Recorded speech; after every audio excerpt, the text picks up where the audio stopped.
Une courte vidéo pour apprendre à remonter une racine carrée au numérateur. Donc je rappelle les formules sur les racines carrées que l'on connaît déjà. C'est racine de a fois racine de b, et bien ça fait racine de a fois b.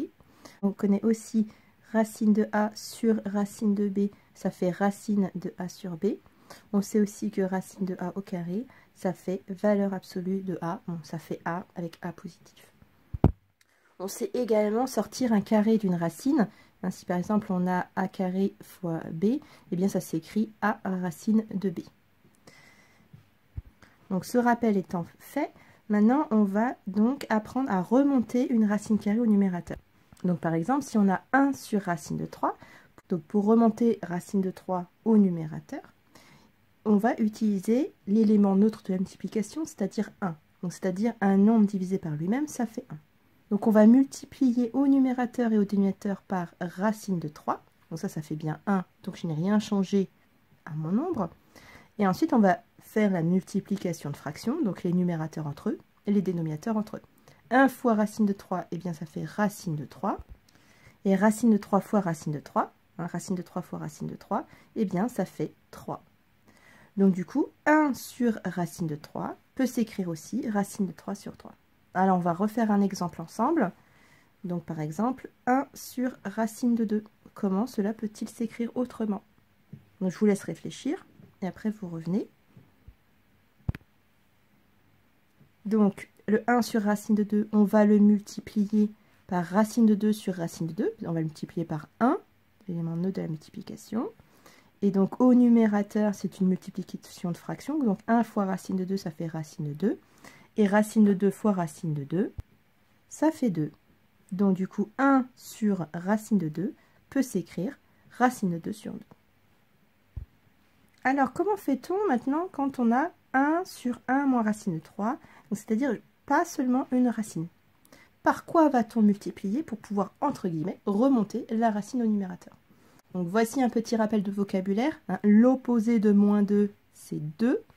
L'inverse de moins 2, c'est donc moins 1 sur 2. Eh bien, on va apprendre un nouveau mot qui s'appelle maintenant le conjugué. Donc le conjugué de 1 moins racine de 3, c'est 1 plus racine de 3.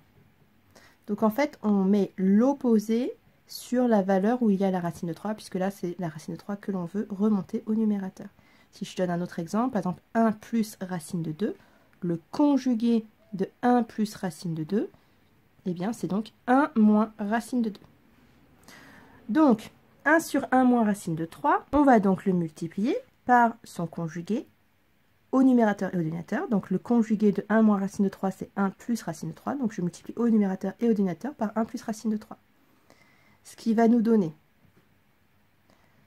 eh bien, au numérateur, on multiplie. Donc, ça fait 1 facteur de 1 plus racine de 3. Donc, ça fait 1 plus racine de 3. Et au dénominateur, ça fait donc 1 moins racine de 3, facteur de 1 plus racine de 3. Alors, on remarque, donc 1 plus racine de 3, on remarque au dénominateur que c'est la troisième identité remarquable, a moins b facteur de a plus b, ce qui nous donne a au carré moins b au carré. Donc ça fait 1 plus racine de 3 sur, donc 1 au carré, eh bien ça fait 1, moins racine de 3 au carré, ça fait 3. Donc, ça fait donc 1 plus racine de 3 sur 1 moins 3. Et 1 moins 3, ça fait moins 2. Alors, pour que ce soit entre guillemets plus joli, on va remonter le moins au numérateur. Donc, ça fait 1 racine de 3 sur 2. Donc, vous êtes d'accord, quand on met un moins devant une fraction, c'est comme si on avait une parenthèse. Ça va s'appliquer sur tout le numérateur.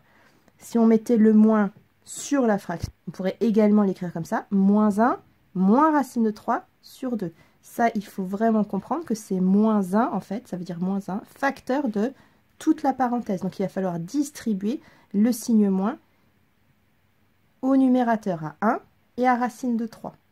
Voilà, donc soit vous l'écrivez moins 1 plus racine de 3 sur 2, ou bien on distribue son signe moins, donc moins 1 moins racine de 3 sur 2. Donc, on va faire un deuxième exemple avec b est égal à 2 sur 5 moins racine de 7. Donc, on va multiplier au numérateur et au dénominateur par le conjugué de 5 moins racine de 7. Le conjugué de 5 moins racine de 7, eh bien c'est 5 plus racine de 7. Donc on multiplie au numérateur et au dénominateur par le conjugué, ce qui revient à multiplier par 1 l'élément neutre de la multiplication. Ce qui fait donc 2 facteurs de 5 plus racine de 7. Hein. Si on devait le développer, ça ferait bien 2 fois 5 plus 2 racine de 7. Et au dénominateur, c'est la troisième identité remarquable, donc a moins b facteur de a plus b. Donc ça fait donc a moins b facteur de a plus b, ça fait donc au dénominateur ça fait donc a carré moins b carré. Ce qui fait donc 25 moins 7. Donc au numérateur on a toujours 2 facteurs de 5 plus racine de 7 sur, donc 25 moins 7, 18. Là, on va simplifier notre fraction, puisque 18, en fait, c'est donc égal à 2 fois 9. Ici, on a bien une multiplication du numérateur et une multiplication du dénominateur. On peut donc simplifier un 2 divisé par 2, bien ça fait 1. Un nombre multiplié par son inverse, ça fait 1. Donc, la réponse est donc 5 plus racine de 7 sur 9. Voilà, on a entre guillemets remonté la racine de 7 au numérateur en multipliant en haut et en bas, donc au numérateur et au dénominateur, par le conjugué de 5 moins racine de 7. Et le conjugué de 5 moins racine de 7, eh bien, c'est 5 plus racine de 7.